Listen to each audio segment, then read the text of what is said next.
Amigos, que Dios les bendiga. Soy el Padre Robertson en una nueva edición del Evangelio Diario. Estamos a viernes 6 de agosto, ya en la primera semana, cerrando la primera semana de este mes que Dios nos concede de dichosa existencia, mes también de María Santísima.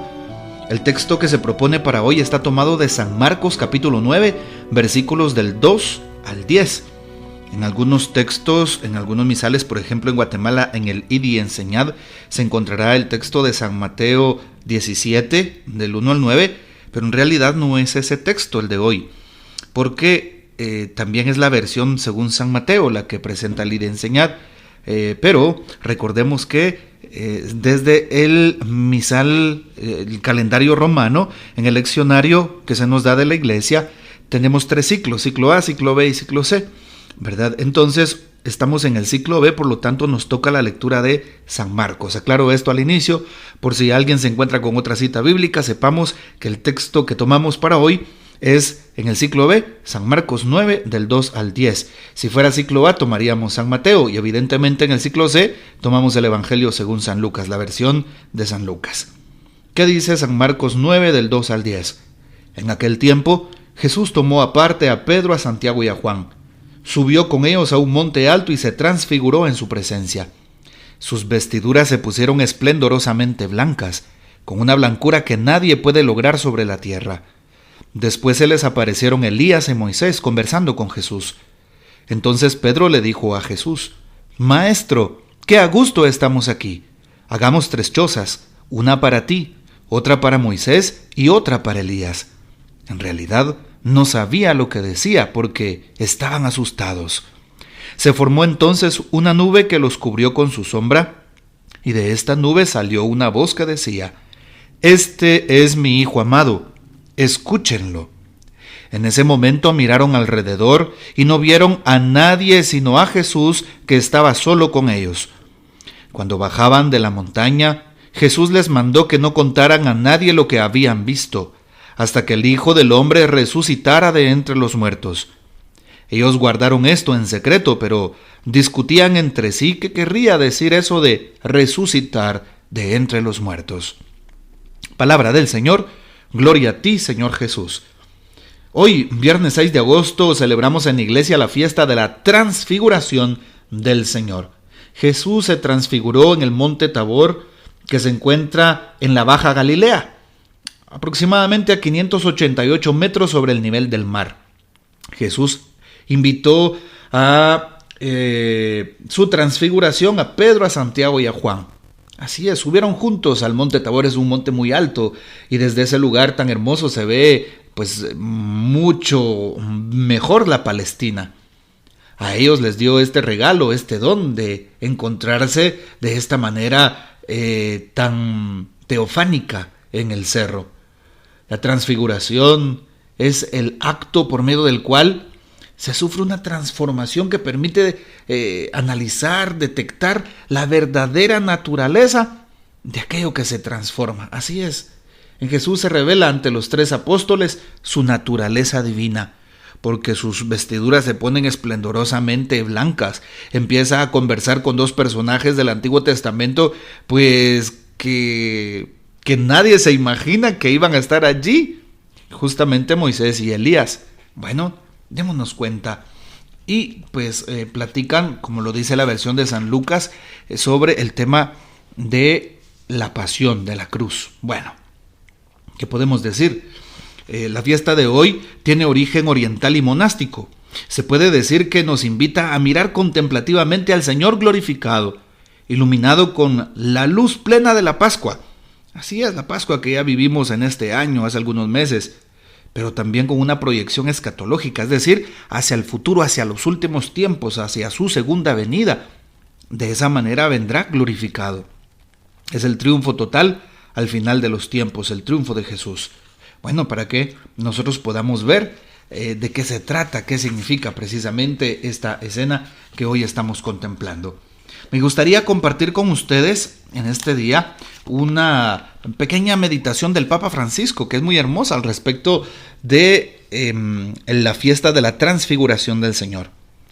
El acontecimiento de la transfiguración del Señor, dice el Papa, nos ofrece un mensaje de esperanza. nos invita a encontrar a Jesús para estar al servicio de los hermanos. La subida de los discípulos al monte Tabor nos induce a reflexionar sobre la importancia de separarse de las cosas mundanas para cumplir un camino hacia lo alto y contemplar a Jesús. Se trata de ponernos a la escucha atenta y orante de Cristo, buscando momentos de oración que permiten la acogida dócil y alegre de la palabra de Dios. En esta ascensión espiritual estamos llamados a redescubrir el silencio pacificador y generador de la meditación del Evangelio, de la lectura de la Biblia, que conduce hacia una meta rica de belleza, de esplendor y de alegría.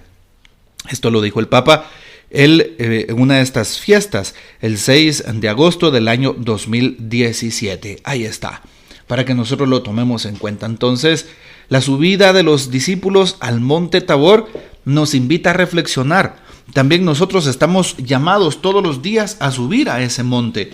¿Y cuál es el monte Tabor para cada cristiano? El monte de la oración, su propia vida, orar desde nuestra propia realidad. Así estaban los discípulos con Jesús subiendo a ese lugar para transfigurarse.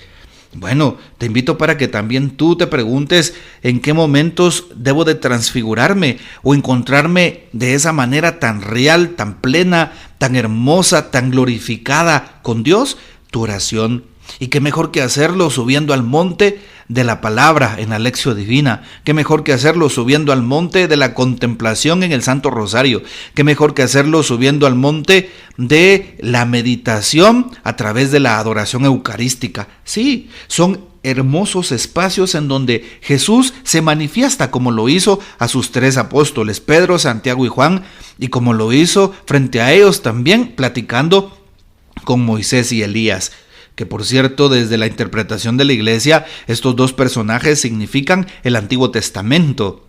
Ya Moisés, que para los antiguos judíos escribió la Torá, es decir, la ley, para nosotros los católicos llamado Pentateuco, porque son los primeros 5 libros, Penta 5, Teucos, rollos, los primeros 5 rollos de la palabra de Dios, los primeros 5 libros. Bueno, y por otro lado está Elías, que representa a todos los profetas. Recordemos que en el tiempo de Jesús los textos bíblicos estaban integrados o estaban compuestos por la ley o el Pentateuco y los profetas. Ahí está. Después vinieron los otros escritos como los libros sapienciales y los salmos, ¿verdad? Entonces Jesús invita a sus apóstoles a que lo vean en la palabra. Al encontrarte con la palabra te vas a transfigurar. Por eso para ti felicitaciones que estás escuchando este audio, porque es un audio que nos habla de la palabra de Dios. Jesús mismo nos está hablando a nuestra vida. Estamos subiendo a la montaña sin darnos cuenta. Sí. También algo indiscutible es que los apóstoles se sienten bien al estar ahí con Jesús. Sí, qué bueno que se sienten bien. Pero también es importante, llama la atención saber que qué bonito estar al lado de Jesús cuando todo está tranquilo, cuando todo es pacífico, cuando las cosas van bien, cuando está transfigurado, cuando está glorificado. ¡Wow, Señor! ¡Qué hermoso es estar aquí! Podemos caer en la trampa de solo quedarnos en un espiritualismo desarraigado de la realidad, pensando que solo tenemos que ir a misa, rezar el rosario, solo tenemos que confesarnos y hacer todos los mandatos que la Iglesia nos pide, desde el Evangelio, por supuesto, pero quedarnos nada más ahí, sin ir a nuestra realidad, sin que eso venga a afectar, ¿verdad?, directamente nuestra realidad, nuestra manera de proceder y de actuar. Cuidado, los apóstoles habían caído en esa trampa. Qué bien que estamos acá. Hagamos 3 chozas, dijo Pedro. Sí, porque estar con Jesús es lindo. Estar en su presencia es bonito. Ir a un retiro y renovar tu corazón y mi corazón es lo más maravilloso que puede existir. Pero ¿cuál es el reto? El reto de la transfiguración que nos presenta el texto de hoy es precisamente ir a mi realidad, transformar mi realidad, transfigurar mi realidad, es decir, impregnar de la presencia de Dios lo que hago, lo que tengo, impregnar de la presencia de Dios mi metro cuadrado, mi trabajo, mi familia, mi comunidad, mi grupo, mis amigos y donde quiera que yo me encuentre. Y no ser una persona polifacética que presente una cara a mis amigos, una cara en la iglesia, una cara en mi hogar, una cara en mi trabajo. No, sino que transfiguremos la presencia de Dios en donde estemos. Así es.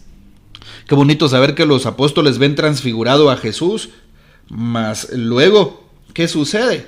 Luego, pues, lo contemplan también desfigurado, no transfigurado, como ese varón de dolores cuando está tomado de la cruz. Sí, y hoy todos alaban a Jesús. Señor, qué bueno es estar aquí, hagamos 3 chozas. Pero qué interesante, porque el día de la pasión en el monte Calvario lo dejan solo en el monte Getsemaní. Por eso estamos invitados a no dejar solo a Jesús.